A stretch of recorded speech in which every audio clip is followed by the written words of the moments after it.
ಇನ್ನು ಜಾತಿ ಗಣತಿ ವರದಿಯ ಅಂಕಿ ಅಂಶ ಬಿಡುಗಡೆಗೊಂಡಿದ್ದು ಈ ಸಂಬಂಧ ಡಿಸಿಎಂ ಡಿಕೆ ಶಿವಕುಮಾರ್ ಪ್ರತಿಕ್ರಿಯೆಯನ್ನ ಕೊಟ್ಟಿದ್ದಾರೆ. ಒಂದು ಕಾಪಿಯನ್ನ ನನಗೆ ಕಳುಹಿಸಿದ್ದಾರೆ. ಏನಾದರೂ ಲೋಪದೋಷ ಇದ್ರೆ ಸರಿ ಮಾಡ್ತೇವೆ. ನಮ್ಮ ಸಿದ್ಧಾಂತ ಸರ್ವರಿಗೂ ಸಮಪಾಲು ಸಮಬಾಳು ಅಂತ ಬೆಳಗಾವಿಯಲ್ಲಿ ಡಿಸಿಎಂ ಡಿಕೆ ಶಿವಕುಮಾರ್ ಹೇಳಿಕೆಯನ್ನ ಕೊಟ್ಟಿದ್ದಾರೆ. ನಾವು ಬಸವಣ್ಣನ ತತ್ವದ ಮೇಲೆ ಕೆಲಸ ಮಾಡ್ತೇವೆ.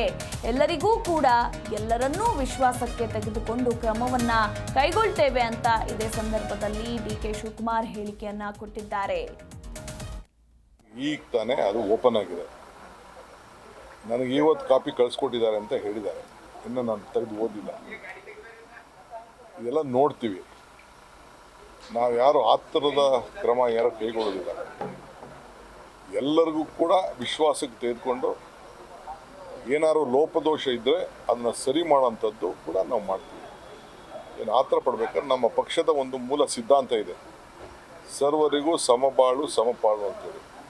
ನಮ್ಮ ಪಕ್ಷ ಬಸವಣ್ಣನ ತತ್ವದ ಮೇಲೆ ಅನೇಕ ವಿಚಾರಗಳನ್ನು ನಾವು ಮಾಡ್ಕೊಂಡು ಬಂದಿದ್ವಿ. ನಾವು ಈಗ ತಾನೇ ಅದು ಓಪನ್ ಆಗಿದೆ.